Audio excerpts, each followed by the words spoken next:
So let me give it some Michigan context. We have three companies, the three domestic companies that are based here. At the end of 2007, 61,000 employees for General Motors, 40,000 for Ford, 26,000 for Chrysler, just in the state of Michigan, 127,000 Detroit 3 employees in the state. And all of the folks that are in those companies, with all the activity, the manufacturing, everything that's connected with that outside of it generates a good 7 to 10 more jobs in the economy of the state. So, like I said, I alluded to, we ran a scenario paper just to give some numbers, some context to a discussion about, well, let's let them just go bankrupt. It'll be good for everybody, and we'll just move right on. If one company, one of these big companies, and most likely the biggest company of the three is the one that's most closest to bankruptcy. If that company declared bankruptcy, there's a lot of suppliers that they're connected with that they wouldn't get payments immediately, starting the second that they said we're bankrupt, because all the assets are frozen of that company. Suppliers aren't paid. The suppliers are an interesting group because they don't just supply one company, they supply many companies if they're a good supplier. What we think would happen was one company could take down the other two, along with the other companies that are international companies that are operating in this country that depend on those same suppliers. So what we see here, what we're modeling in this one, is just a 100% stoppage of the Detroit 3 operations. And in 2009, it's 2.9 million people, jobs. And the direct employment is at the companies themselves. The indirect employment is the suppliers that supply these companies, and the spin-off employment is the folks who make money from these people spending their money. They have a job because somebody's spending money. For instance, coming to this resort and going skiing. There's a lot of people. This is a very intricate little web. Things improve a little bit in the next couple of years, but we're still out 1.7 million jobs in 2011. It has a lot of implications on personal income and taxes paid. Scenario 2 is just one of them going out of business, taking the other ones down, and again, everything kind of grinds to a halt that first year and then improves slightly. Still, by 2011, 1 million jobs in the U.S. economy. A good portion of those would be in Michigan, Ohio, Indiana, Ontario. We didn't even model Ontario, but huge numbers of jobs. It would, anybody who cares about this state does not want to see this happen. As much as further down the road it might be a good thing in more normal times. So this is the impacts after 3 years. In scenario 1, $398 billion in personal income would have been foregone. In this scenario 1 where all three of them shut down.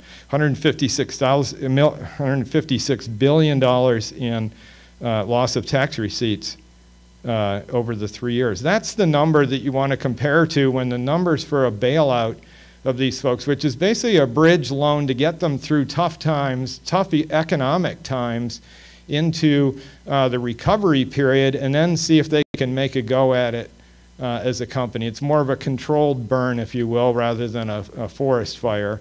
The $156 billion versus whatever amount that they're asking the federal government to put forward. And these are just some slides showing the breakout of the impact on taxes. Tax loss, $156 billion, $108 billion in the other scenario. Again, just to back up that it's not just contained to these three Detroit operations. Detroit News quoted some folks out of Erlanger, Kentucky at Toyota, where their North American operations are based, saying that we're deeply concerned. 75% of the vehicles we build in North America are sourced in North America, and many of those suppliers are shared with the big three. They can't. This would be catastrophic for a Toyota, for a Honda, if one of these companies goes bankrupt. So what would happen longer run if these folks go bankrupt? There was a lot of work going on. Like I said, high energy prices, high fuel costs started to drive the automakers in directions they should have gone a number of years ago, and were starting to move toward more fuel-efficient vehicles. If they're not able to continue along on that goal, and whether that's good or bad, there will be a substitution. And the types of vehicles we're buying are these small cars, mid-sized front-wheel drive cars, small CUVs.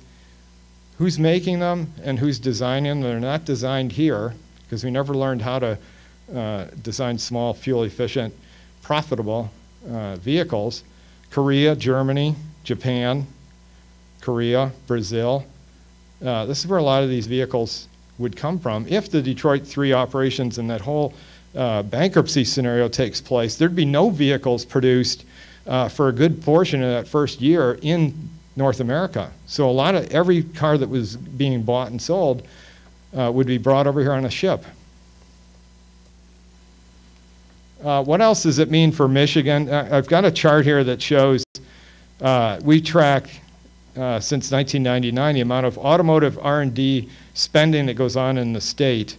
And then the last two, those red bars, are a compilation of the states in this program I run: the Michigan, Indiana, Ohio, Missouri, Wisconsin, Illinois, and Kentucky. The big numbers here are the automotive industry spends between $16 and $18 billion a year on new product development, research and development, and the like, and a vast portion of it takes place right in Southeast Michigan. Sometimes up to 3/4 of that spending, $12 billion in Southeast Michigan. Again, if these Detroit 3 operations shut down, go away, a lot of that R&D spending goes away. Supports up to 65,000 employees in Michigan are doing R&D, and these are the jobs of the future that the governor talks about, the type of knowledge-based jobs. How am I doing? He's not giving me this sign yet, so I guess I'm all right. The research and development hub, innovation hub, is Michigan. This is something this is what we see as the future of the auto industry. This part of Southeast Michigan is one of only 3 places in the globe that has this type of expertise. The other one's in Germany, the other one is in Japan. The folks who can design and develop new technologies for the automobile, and certainly can do a heck of a lot of other things if put to the task, it would just be, I think it'd be a huge shame, putting it mildly, for this to go away. And it's obviously, there's a lot of it here because of the Detroit 3 operations that grew up in the state. And this is just a little picture, OEM major supplier facility. It is a regional issue.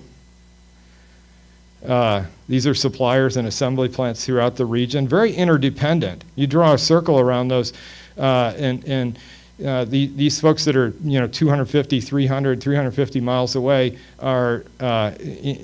can service multiple locations. Parts are flowing across borders, across state lines. It's just a huge interconnected economic engine that would be unfathomable to see it come to a grinding halt. This is a regional car. This is an example of how, what gets built, what could get built here. This Chevy Cruze, Flint engine, St. Catharines, Ontario transmission, Lordstown assembly. It was actually designed, the underpinnings of this, from the wheels and the platform it's on was designed in Germany on the Opel platform. However, it's delayed. This is the car that they were promising 35, 38 miles per gallon coming out of Lordstown, Ohio. This is one of the things GM was pinning some of their hopes on, and they desperately want to get to, is getting a car like this on the market and saying we can build these types of vehicles and we need the opportunity to get there.